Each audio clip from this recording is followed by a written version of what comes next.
Meantime, Attorney General Eric Holder has announced a prosecutor to investigate whether any of these tactics broke the law. We have two former CIA officers joining us in a minute, but we begin with what's in the CIA report itself with NBC Justice correspondent Pete Williams. Pete, what's in it? Well, it says some new things that we hadn't learned before, and it makes very clear that these were techniques that were not authorized by the CIA, that went beyond the scope of what was authorized by the Justice Department. For example, one detainee was, a hood was placed over his head, he was naked, and an electric drill was revved behind his head. The same detainee, there was a gun that was held near his head, and the gun was, they call it racked to make the sound of the bullet entering the chamber. Another detainee was in a room. A gun was fired outside, then the detainee was led outside the room, and there was a guard line there to look like a dead detainee to make the person feel like they were shooting and killing people. Other detainees were told, we could bring your mother in here, we could bring your family in here. Khalid Sheikh Mohammed was told that if anything further happened after the 9/11 attacks, quote, we're going to kill your children.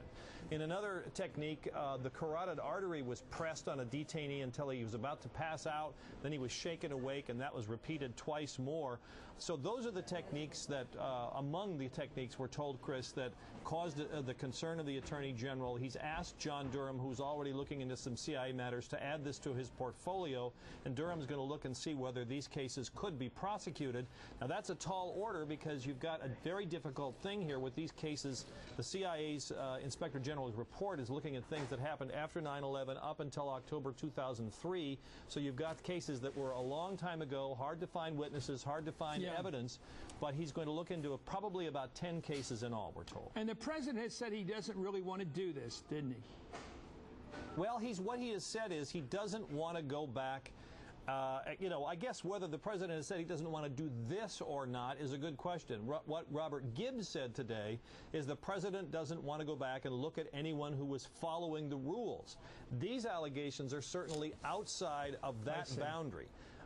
And it's quite clear, I think, now that this is pretty much the universe of cases that Eric Holder wants a prosecutor to look at. It's quite clear, I think, tonight, Chris, that he is not going to say that a prosecutor should look at Bush administration officials who conceived of this enhanced interrogation program or the Justice Department lawyers who authorized it. Okay, thanks, Pete Williams at the Justice Department. Joining us right now, Bob Baer, former CIA case officer and Time.com's intelligence columnist, and Tyler Drumhauer, who was also a CIA guy. He was a CIA European Division chief. Let me start with Bob on this question. Do any of these allegations surprise you? Does this seem extraordinary, this technique of clicking a gun when a guy's blindfolded, using a drill in the same way, scaring a guy about what they're going to do to his relatives? Is this really far beyond the orbit of what's normally done to get information? Oh, absolutely. When I was in the CIA and up until 9/11, this was considered beyond the limits, completely, and illegal. This happened during the Bush administration, and something entirely new. It's a violation of American law, no question about it. Let me ask Tyler the same question. Does this sound well beyond the purview of what's normally done to get information? No, as Bob said, this is completely different from, this is outside the scope of what an intelligence service is supposed to do, what any civilized people are supposed to do. Intelligence service is supposed to recruit sources and gather information. This is illegal activity, but it's a problem. It's a policy problem as well, too. It isn't just these bad individuals. Right. Let's listen to something that the Vice President said in the days just after 9/11 that really gets to it. He said it on Meet the Press, an open society, you might say. Here's what he said. We also have to work, though, sort of the dark side, if you will. We're going to spend time in the shadows in the intelligence world. A lot of what needs to be done here will have to be done quietly, without any discussion, using sources and methods that are available to our intelligence agencies if we're going to be successful. That's the world these folks operate in. And so it's going to be vital for us to use any means at our disposal, basically, to achieve our objective. Well, there he is telling Tim Russert, any means at our disposal. I must ask you, first of all, Bob Baer, I assume the CIA watches Meet the Press. I assume that I'm going to ask the same question to Tyler, and I'm not kidding here. These are directions from the top. Is it fair to say that an operative interrogating somebody might be listening to the Vice President when he's doing his job or her job? Chris, it wasn't just the vice president. This went right up the chain to the director of operations, to the director himself. They cannot claim they didn't know what was going on. No CIA officer that I've ever worked with would willingly and gladly do this without directions. There should be accountability at the top, no question about it. Were they getting it right there on television? Yeah, and on television. I mean, and they knew they were pressing the law on this or going over the top on this. There's no question about it. This is not the way the CIA works. For all these years since it was founded, after World War II, it was, as Tyler said, it was to recruit sources, volunteers, and debrief them and send in reports, and that's what the CIA was about. A 5-year-old story is jumping out in front of the American people tonight. Is this the right path for the country to take? Well, it's not really a question of appetite. It's a question of what was really done, and was it legal, and did it violate our own moral standing as well as laws of the land. I think it's very important to do this investigation. That doesn't mean that we can't do health care and every other thing as well, but we need to look into this. Is it dangerous for the CIA? Could this do potential danger to the CIA? Because Leon Panetta has said if this goes too far that he's going to resign. What do you make of that? Well, look, we're not after necessarily, we understand that individual CIA employees do a fine job. The question is, did some people, for example, when you soak someone's hand in alcohol and light it on fire, is that an appropriate interrogation technique? Forcing a detainee to eat a baseball. These are all reported by the Red Cross, so things that actually happened. It's important to look into it, but you know, you made the point that should we just go after the lower level people?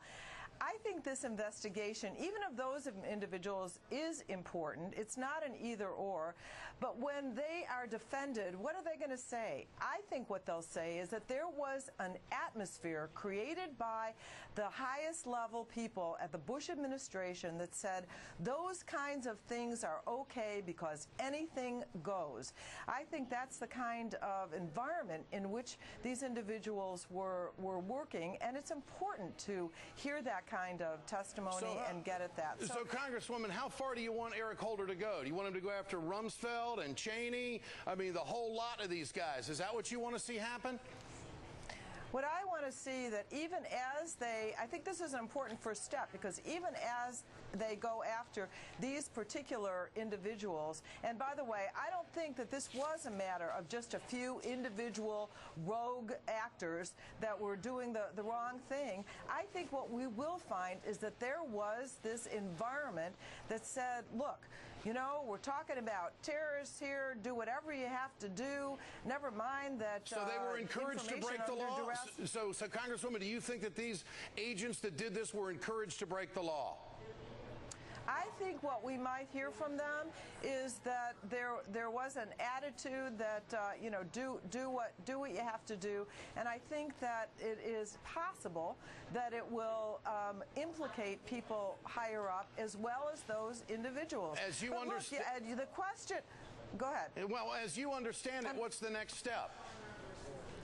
Well, this is going to be a preliminary investigation to decide whether or not the Justice Department will do a full-scale investigation of these people. But the question that you asked your viewers, should they prosecute these lower-level individuals, I really don't think it's an either-or situation. If there were people on the ground who went beyond the letter of the law, even though there was some sort of a whisper in the ear, I think that's important to know. But who was doing the whispering? Was there a feeling that, you know, nothing would happen to them? That's what we need to know. Who did that? Congresswoman Schakowsky, thanks for your time tonight. I appreciate it.